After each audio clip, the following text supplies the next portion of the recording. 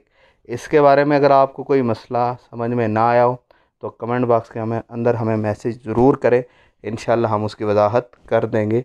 जज़ाकल्लाहु खैर।